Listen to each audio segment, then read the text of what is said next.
Hello everyone. On this video we will be discussing motion in space.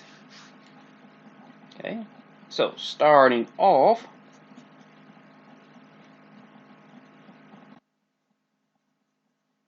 we'll look at velocity and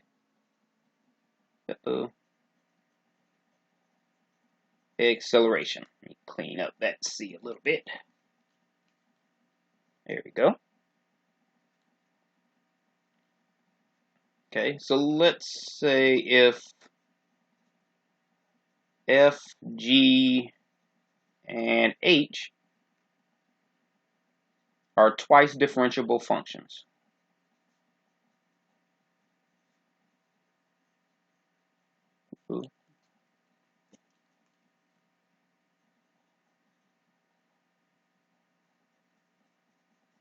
Of the variable t.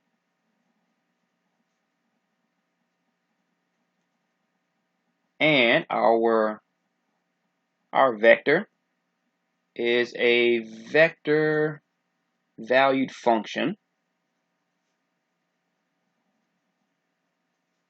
given by, let's say, r of t is equal to f of t times the I vector plus g of t times the j vector. Of course, that's in 2 dimensions. Or r of t equals f of t times the I vector plus g of t times the j vector plus h of t times the k vector. Of course, this is our 3 dimensions. Okay. Now, if that's the case, then the velocity acceleration, well, velocity vector,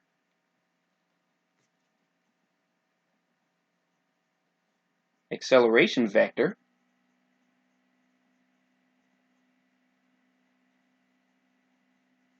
and the speed at some time we'll call t are as follows.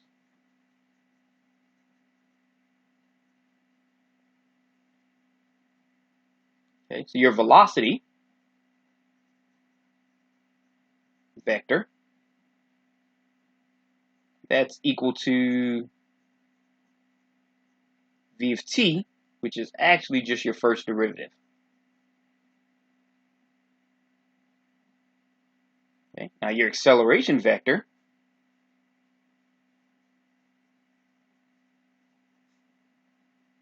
which is a vector, a of t, which is actually your second derivative.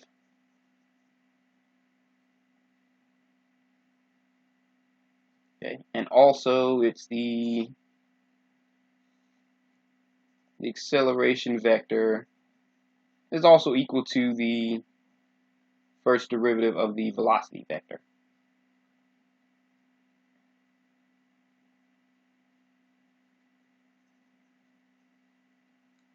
And third is your speed,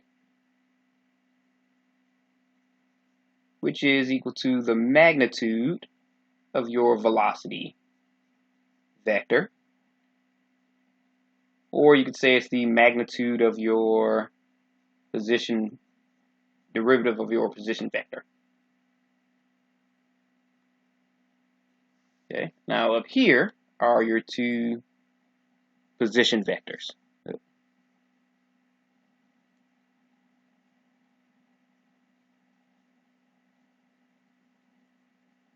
There we go. Okay, so you have your position vectors, your velocity vector, your acceleration vector, and your speed.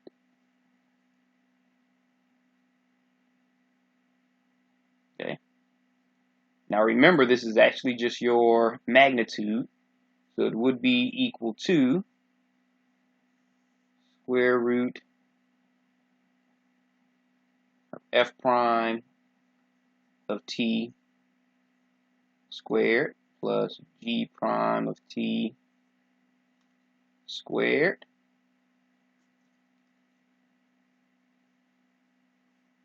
plus h prime of t squared. Kind of ran out of room there. All right. So if you are still writing, feel free to press pause, but we're going to go ahead and go to our first example.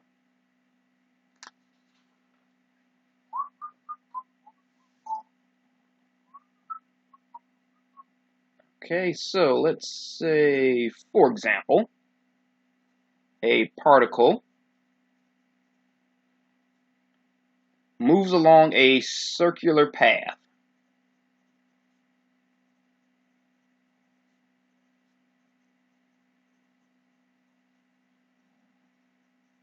In such a way that its x and y coordinates at time t are x equals 2 cosine of t and y equals 2 sine of t.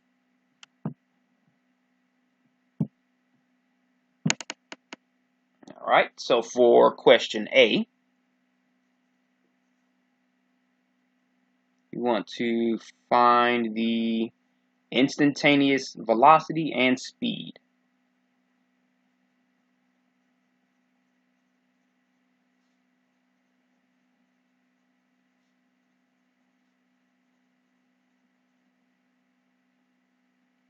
Of the particle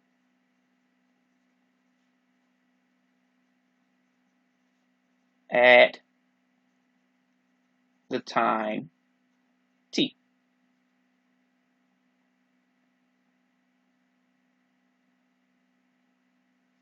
Okay, so for question B, we want to sketch the path of the particle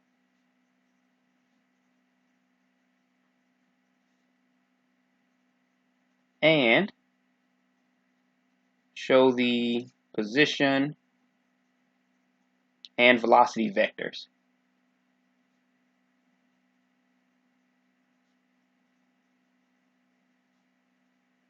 At the time t equals power 4,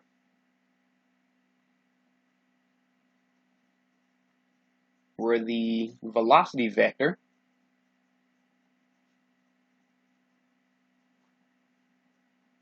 is at the tip of the position vector.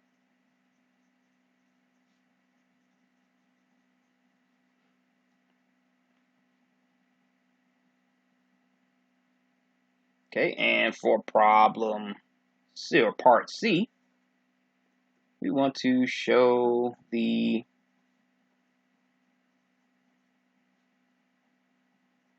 acceleration vector.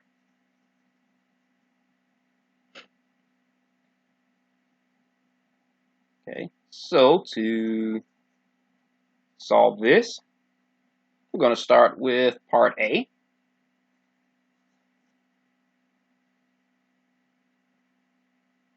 Okay, so we can see here that the x and y coordinates given to us can give us our position vector.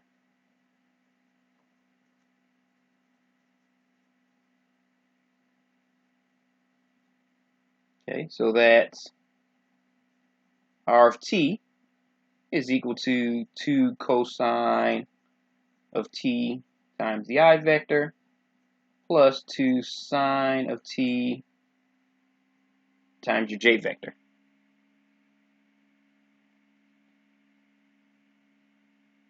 Okay, now to get our velocity, our velocity vector, is just equal to the derivative of our position vector. Okay, so the derivative of our position vector, okay, is 2 times the derivative of cosine of t. The derivative of cosine is negative sine. So that's negative 2 sine of t times your I vector, plus derivative of sine is cosine, so that's plus 2 cosine of t times your j vector. Okay, so this is our velocity vector. Now we just find the magnitude of our velocity vector, okay, which is the square root. So you have negative 2 sine of t squared plus 2 cosine of t squared.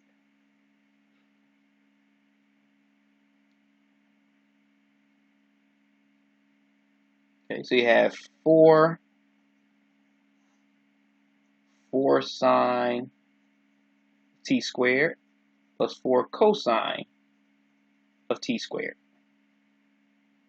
Okay, so you can actually just factor a 4 out of each of those.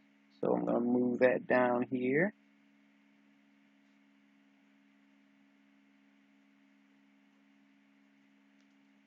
So you have square root of 4 times the square root sine squared and cosine squared.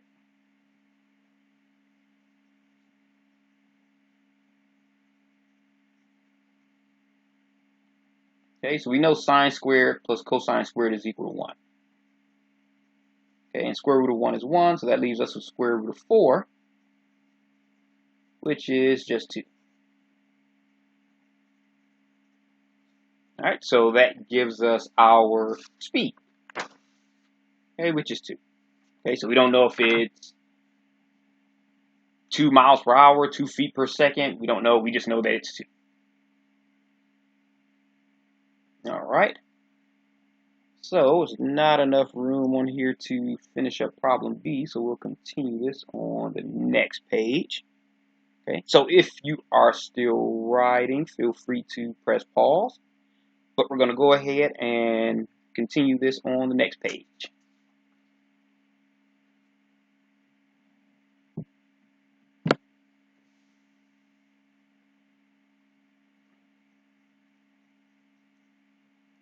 Okay, so for problem B,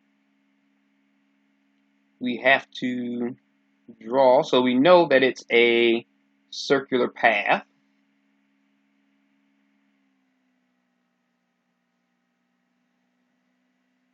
And that may not be the best drawn circle, but you get the idea.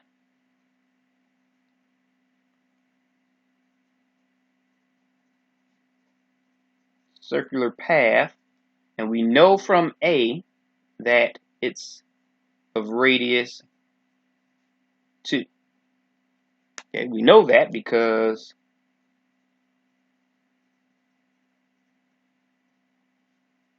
the length of the radius is actually our magnitude of R.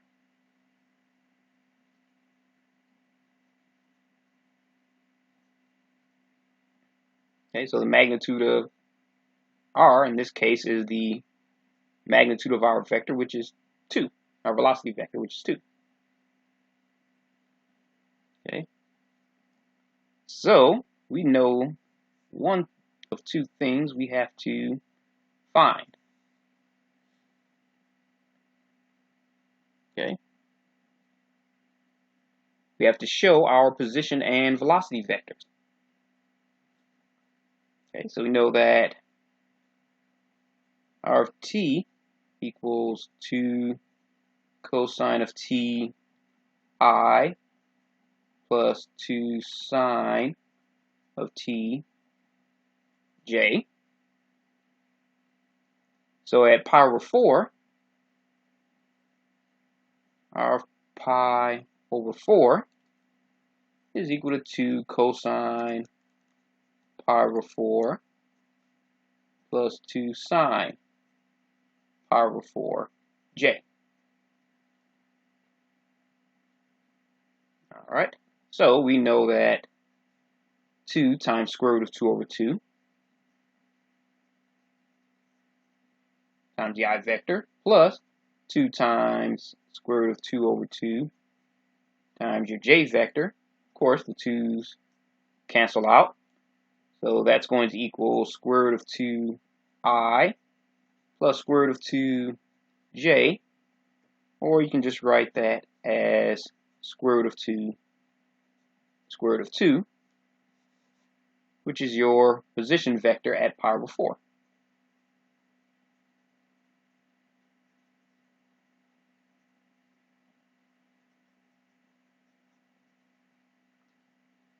Okay, so for our position vector, remember this is our theta equals pi over 4. So that means our position vector, which is our R vector, is equal to square root of 2 square root of 2. Okay, so now we have to calculate our velocity vector at pi over 4. Okay, so our velocity vector is equal to negative 2 sine of t. We figured that out on the previous page, plus 2 cosine of t. Now at pi over 4, we have negative 2 sine of pi over 4 plus 2 cosine pi over 4.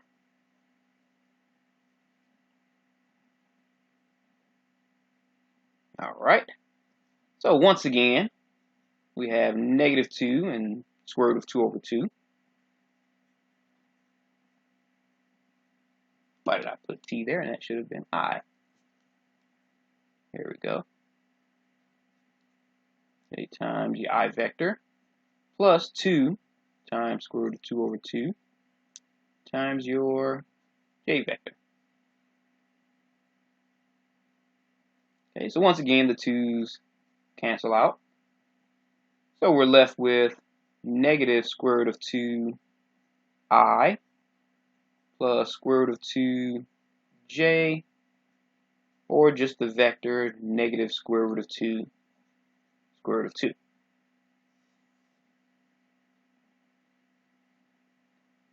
Okay, so this is our velocity vector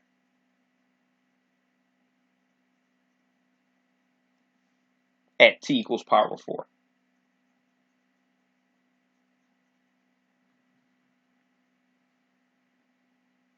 Okay, now our velocity vector, going to our graph, be at the tip.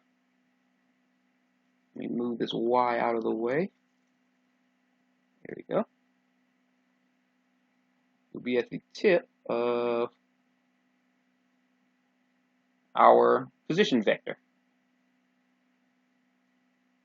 Okay, so velocity vector is equal to negative square root of 2, so square root of 2. Clean that up a little bit.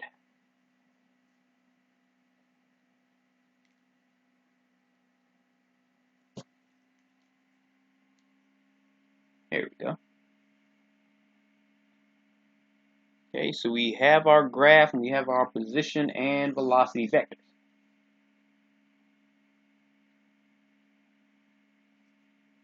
Okay, so now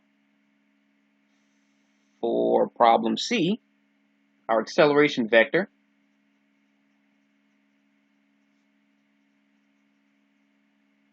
Okay, so we know that our acceleration vector is equal to the second derivative of our position vector, but it's also equal to the first derivative of our velocity vector. All right. So that means since our v of t is equal to, move that up some, -2 sine of t times I plus 2 cosine of t times your j unit vector. Your acceleration vector is v prime of t will equal -2 derivative of sine is cosine, so -2 cosine of t times your I vector. Derivative of cosine is negative sine, so you have -2 sine of t times your j unit vector. Okay, so that's your acceleration vector. All right, so if you are still writing, feel free to press pause, but we're going to go ahead and go to our next example.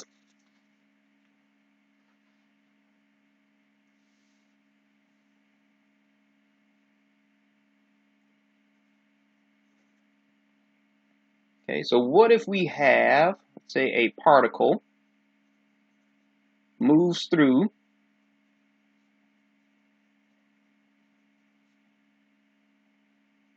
three-dimensional space in such a way that its velocity is v of t is equal to I vector plus t times your j vector plus t squared times your k vector.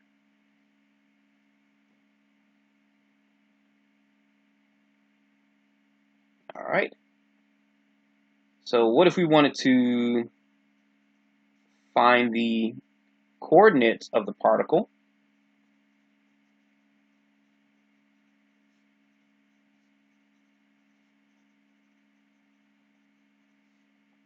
at time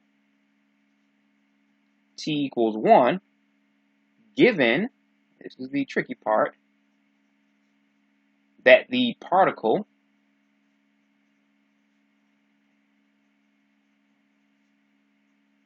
is at the point -1 to 4 at t equals 0.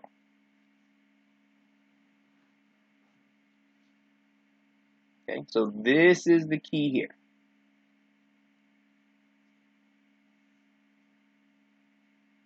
Okay, so let's get started on this one.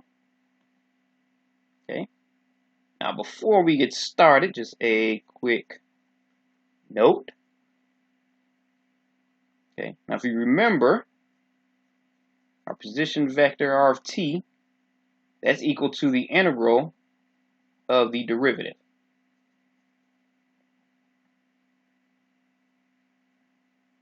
Okay, so the integral and derivative kind of cancel each other out, and you're left with your position function. But since r prime of t is equal to your velocity vector, that means that r of t is equal to, kind of separate that a little bit, the integral of your velocity vector.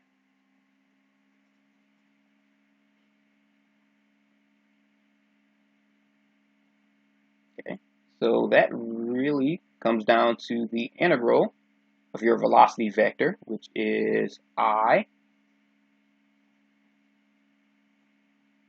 plus t times j vector plus t squared times the k vector with respect to t.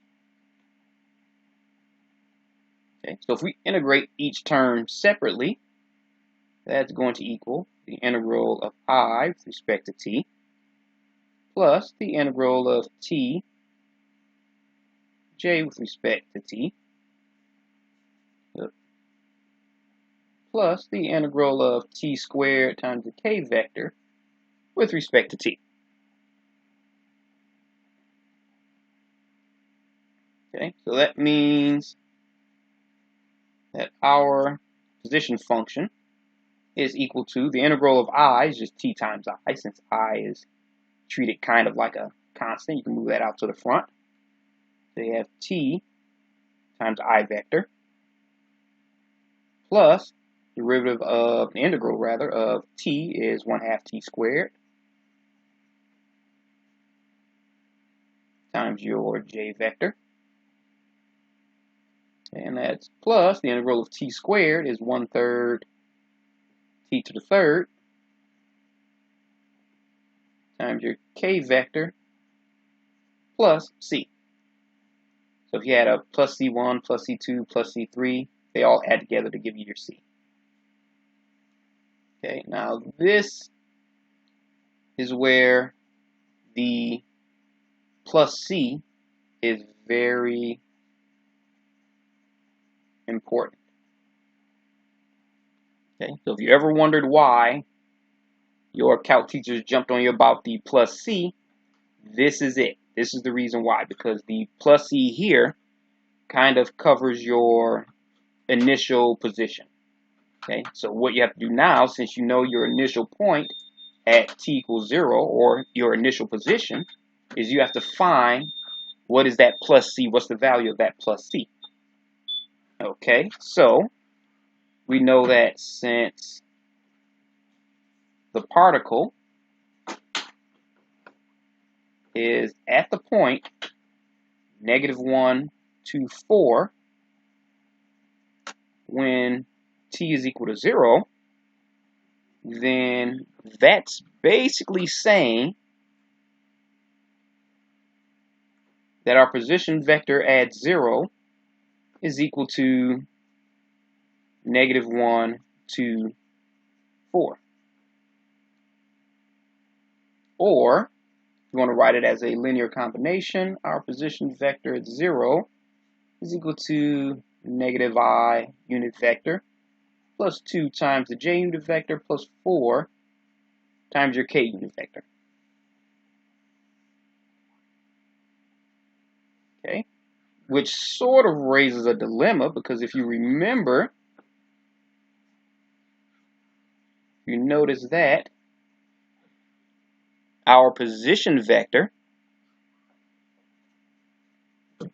is r of t, which equals t times the I vector plus 1/2 t squared times the j vector plus 1/3 t to the third times the k vector plus c. Just figure that out. Okay, so if we plug in t equals 0, that's equal to 0 times your I vector plus 1/2 0 squared times your j vector plus 1/3 0 to the third times your k vector plus c. Okay, so since this is 0, this is 0, and this is 0, that leaves us with r of 0 equals c.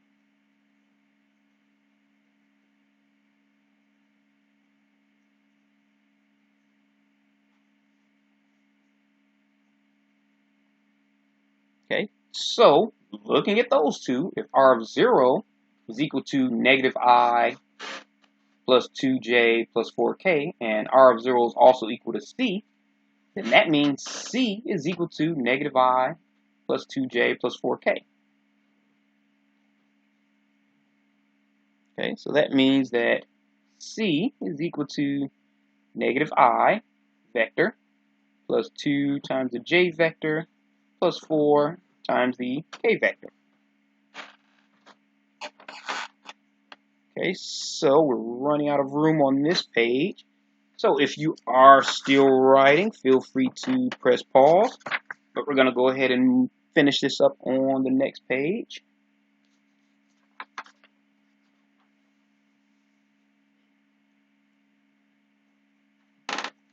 All right.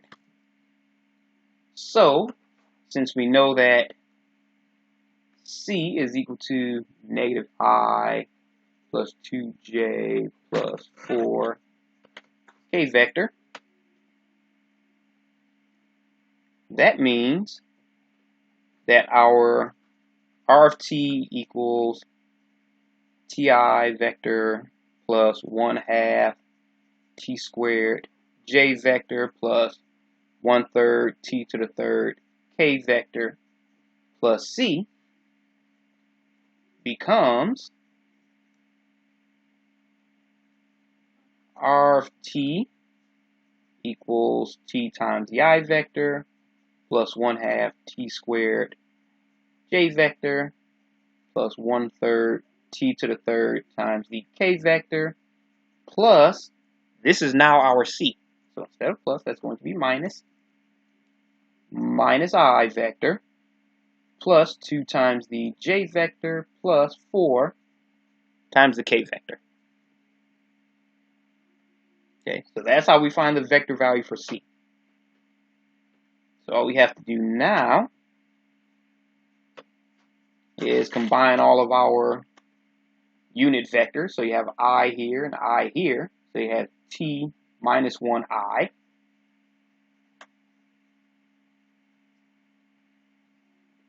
plus you have your j term. So you have 1/2 t squared plus 2j, 1/2 t squared plus 2, both of those times the j vector, plus you have your 2k terms, so you have 1/3 t to the third plus 4. 1/3 t to the third plus 4 times your k vector. Okay, so now that we have our position vector, we just have to find it at t equal 1. Alright, so that means that our position vector at 1 is equal to 1 minus 1. So you have 1 minus 1 times your I vector plus you have 1/2 times 1 squared plus 2 times your j vector plus 1/3 times 1 to the third plus 4 times your k vector. Okay, so 1 minus 1 here is 0. So that means your R vector at t equals 1 equals 0i plus 1/2 plus 2 is 5/2. We have 5/2 times your j vector plus 1/3 plus 4 is 13/3. So you have 13/3 times your k vector. Okay, so that means, so the coordinates at t equals 1 is 0, 5/2, and 13/3. Okay, it's not a vector. These are actually your coordinates. All right.